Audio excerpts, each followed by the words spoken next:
I'm Andrew Schwartz, and you're listening to The Truth of the Matter, a podcast by CSIS where we break down the top policy issues of the day and talk with the people that can help us best understand what's really going on. This is a special episode of Truth of the Matter today because not only do I have my great colleague Erin Murphy, who's Deputy Director, Chair on India and Emerging Asia Economics, and she's also a Senior Fellow in our Emerging Asia Economics program here at CSIS, but she's just back from Egypt, where she has been conducting a research project looking at a very important piece of global infrastructure, undersea cables. And that's something that's on the tip of a lot of people's tongues these days. So we thought Erin would come in and tell us what it's all about. Erin, why are subsea cables critical for global security? Well, first, Andrew, thank you for having me. And thanks for calling this a special episode. I'm always happy to be part of something that's special. So I'm going to throw a lot of catchphrases at you and, new turns of phrases that we'll be using. But what people don't, I think, understand about undersea cables or subsea cables, I'll use both of those terms interchangeably, is that it's really the backbone of the internet. 95% of all internet activity goes through these subsea cables. So 95%. 95%. So for anyone listening to the podcast, you're probably using a subsea cable. Text, email, commerce, one bank alone will transmit $3.9 trillion through a subsea cable. The financial services do about $10 trillion through these mechanisms. So these things are much more important to us than I think we give it credit for. I mean, I think we think, oh, the internet's all around us. It's in the air. It's, in the water we drink. It comes from satellites. But for the most part, it all comes from subsea cables. How hard is it to create this infrastructure? You're talking about undersea, different countries, different jurisdictions, different waterways that have law of the sea issues. Like, how difficult is it to set up a global infrastructure like this? It can be really complicated. It's not so much building the cable or creating the cable itself.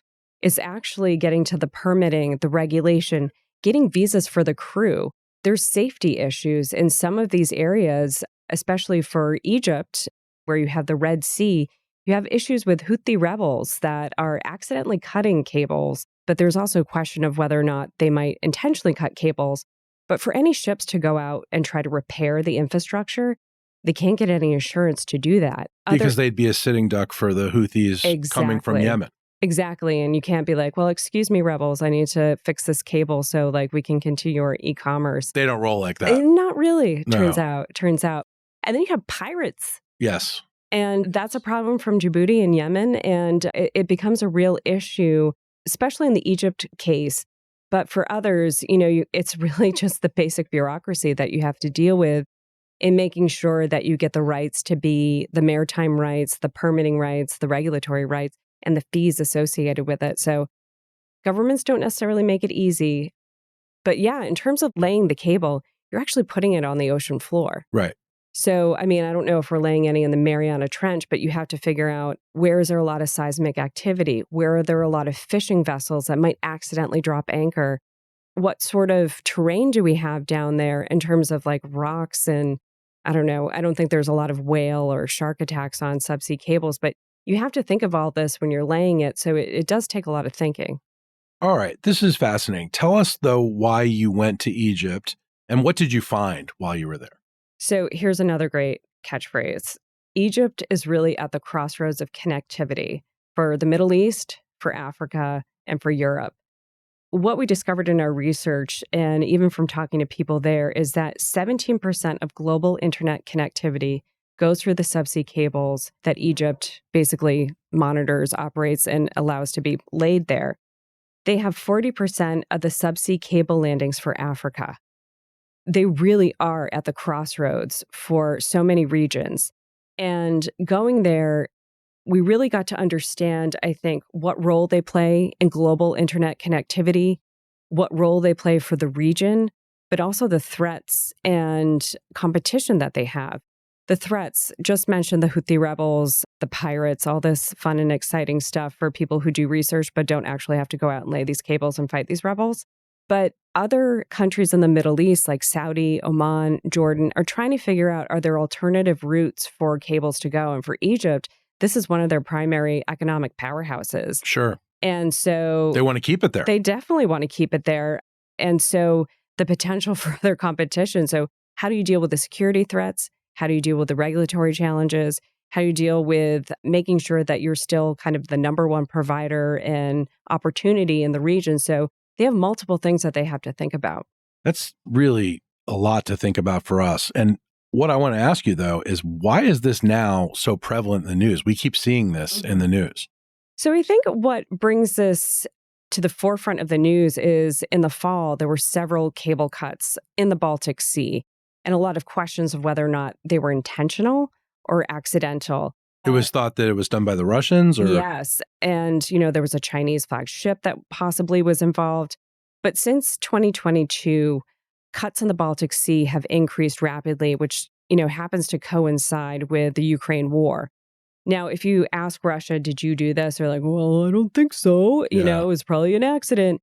But if you kind of look at what ships were in the region, we have an outcropping of what are called ghost fleets. There are these oil tankers that have been used by Russia to circumvent oil and gas sanctions. So they send out these really unsafe oil tankers to kind of go move around and deliver and export oil. But they also occasionally drop an anchor and drag it over a subsea cable. So is that intentional? Is that an accident? It's unclear. So this is really like gray zone, but also kind of old school, like Cold War stuff. Yeah, you can just picture the Tom Clancy movie where the Russian ship moves in and drops the anchor and cuts, and there's some divers, maybe, it's just absolutely vivid. Yeah, no, you just need Sean Connery out there and, maybe Harrison Ford. But, the other thing I heard, I was in Singapore a couple of months ago, and they're also at the forefront of subsea cables. They have a lot of landing stations. They're really at the crossroads of connectivity for Asia.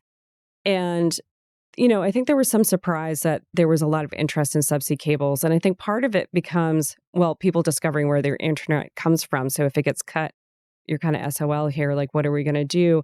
But they also said it's kind of like a cyclical thing where every 7 to 10 years, suddenly everyone remembers where their internet comes from. So I guess here's another catchphrase. It's like the cicada of critical infrastructure. Every 7 to 10 years, it emerges and we all suddenly realize what it means to us and how important it is. Okay, well, let's talk a little bit about that. Where does the funding for monitoring these cables and maintaining their functionality come from?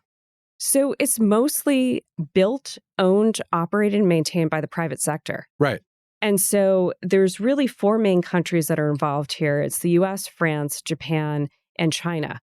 For the US, we have Subcom. For France, we have Alcatel. For Japan, NEC. And from China, Huawei Marine Technology.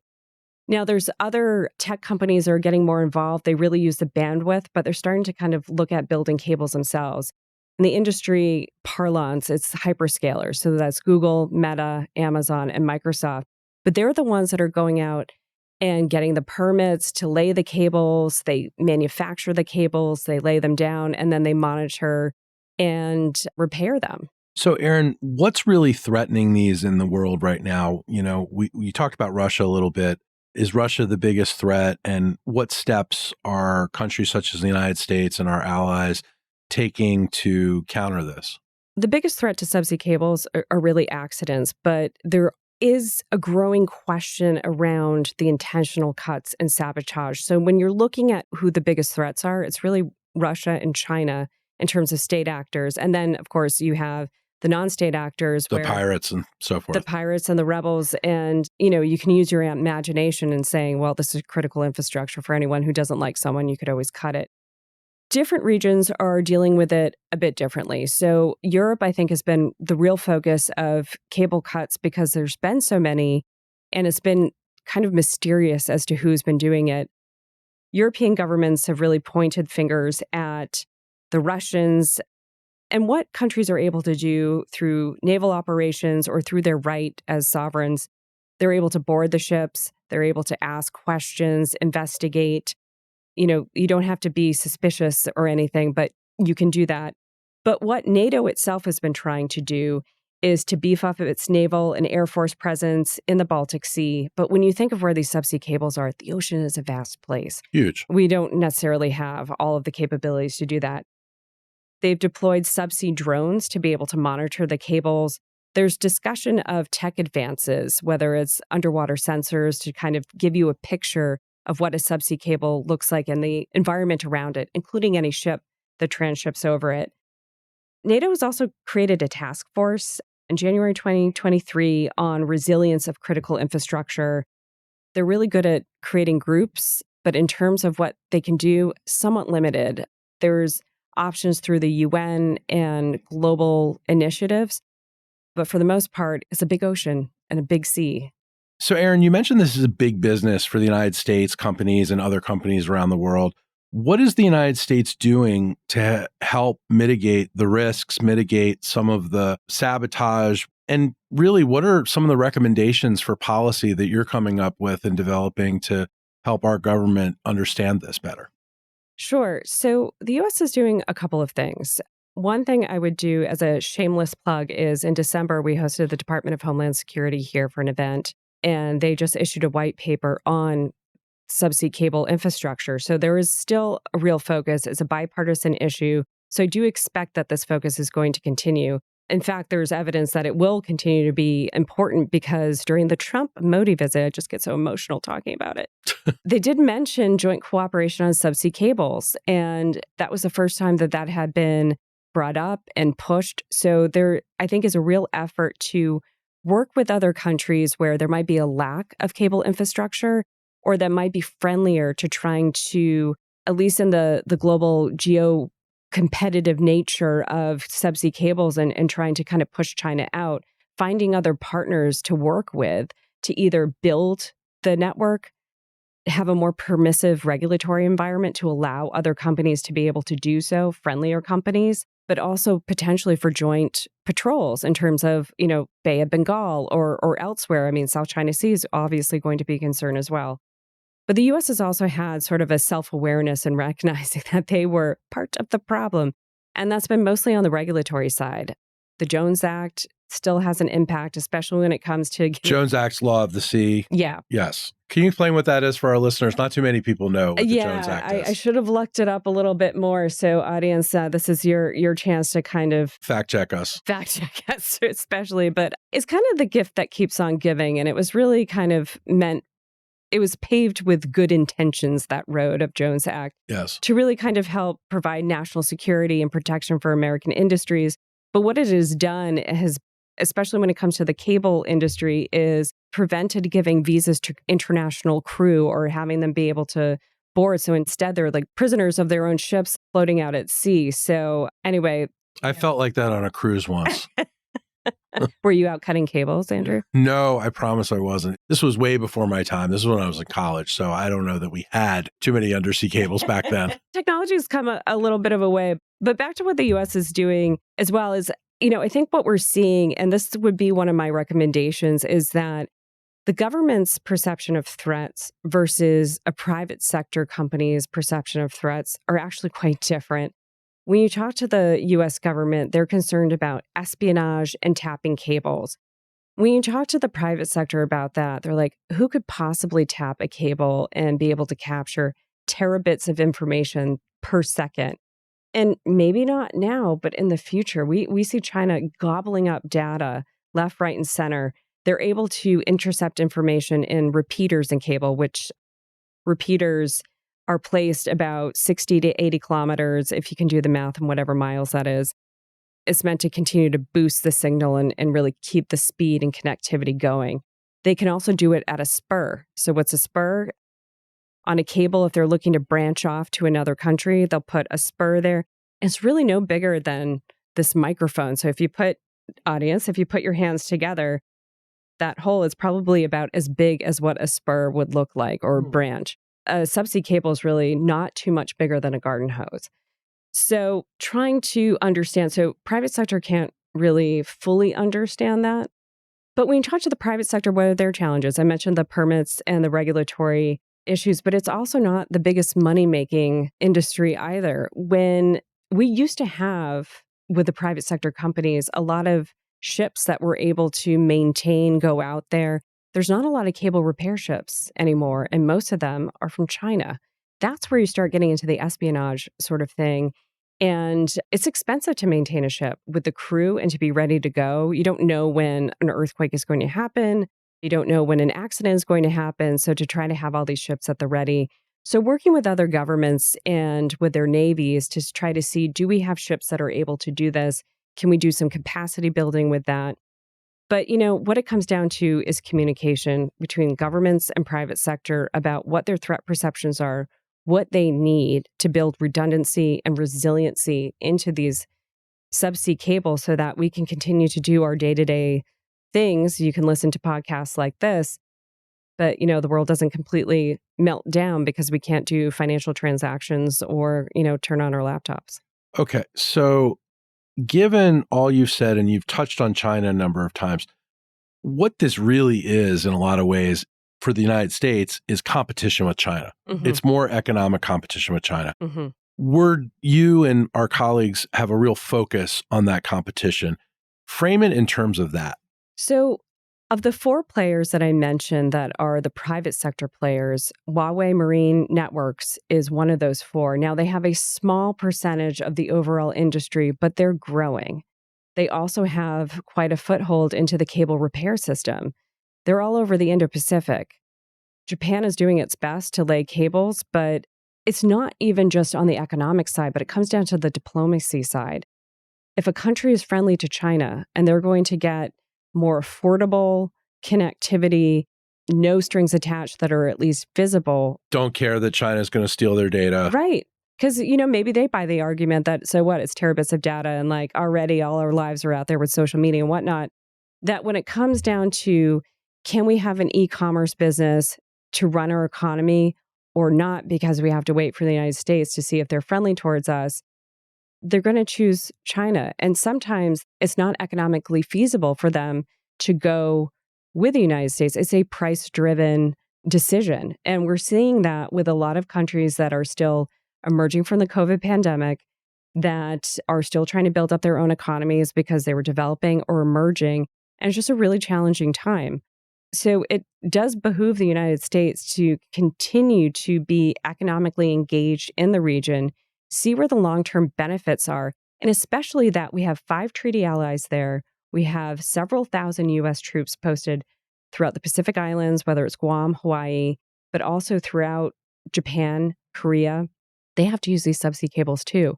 The government does. Secured information goes over those cables, so it's also a national security concern. This seems like a pretty big piece on the chessboard here. Yes. And the United States is increasingly focused on this piece, which is why you're increasingly focused on this piece. What do you expect? How does the United States compete in this market where we're withdrawing from part of the world? We're closing down some of our aid structures. Maybe we're going to be rebuilding them in other structures. But for now, USAID is beginning to shutter. Clearly, if we're a much more expensive option, as you just pointed out, for these other countries, they have an alternative. So how do we compete in this environment, given what our situation is? Well, part of my answer here is part magic wand, part, here are my recommendations in bringing things back. For USAID and state, there were several programs located throughout each of the agencies and departments that helped provide capacity building, but grant opportunities to countries to better understand the why, as to why they needed to have subsea cables, but also to train the folks that were able to maintain, to build, to staff, to be able to build, maintain, and staff a landing station. And these are really critical. I mean, it's drop in the bucket in terms of big finances, but has incredible payback for us in our national security. The other thing that the United States should also think about is some of our groupings and our initiatives are still technically in play. We have a pretty strong bilateral relationship with India, with Japan as well. There was just a state visit there as well. But we also have the Quad. And all of the players in the Quad have some important place to play in the subsea cable or any digital infrastructure. Australia and Japan have great telecommunications companies that have a great foothold in the Pacific Islands and Southeast Asia that we can partner with. Japan is also one of the manufacturers for subsea cables. India could have a growing role here and have those 4 partners combined working together in the region with all the same sense of that competition from China not just on the economic side, but on the military side. And then there's, of course, among those 4 partners, the ability to do more patrols, naval patrols. I know that India feels concerned about its neutrality. It's no fan of China. It doesn't want to start any wars. But when you're patrolling free and open Indo-Pacific, this meets everyone's desires to have that. So that's something that they can do. But at the same time, the U.S. can't forget Europe as well. I know that we haven't had a great week with them, to put it mildly. Definitely not a great week with them. I'm seeing a lot of breathless editorials saying that Europeans think we're their adversary now. I don't quite think that we're adversaries with them, but it's been a bad week, let's just say. It's been a bad week, but we've been talking about Russia as well, and we still have to keep up communications there. But, it is in our best interest as well to help with the Scandinavian countries and NATO allies that are trying to protect, maintain, and build resiliency into these subsea cables, because we have businesses over there. Our companies are there. Our people are there. And as of the timing of this recording, we're still a NATO member. And so it is in our best interest to also, see the business opportunities there as well. I mean, Huawei isn't at the same quality that the other subsea cables are, and we want to keep it that way. Erin, this is a lot to think about. Thank you very much for giving us a real primer on what's going on with undersea cables and how we're going to move forward, and really how we're going to compete with China going forward. And I know we're going to be having you on all the time to talk about that issue, competing with China. That would be great. And thanks for the opportunity. I always love to give people more things to keep them up at night to worry about. So yes, it's been a pleasure. And we didn't have enough of those this last couple. If you enjoyed this podcast, check out our larger suite of CSIS podcasts. From Into Africa, The Asia Chessboard, China Power, AIDS 2020, The Trade Guys, Smart Women, Smart Power, and more. You can listen to them all on major streaming platforms like iTunes and Spotify. Visit csis.org/podcasts to see our full catalog.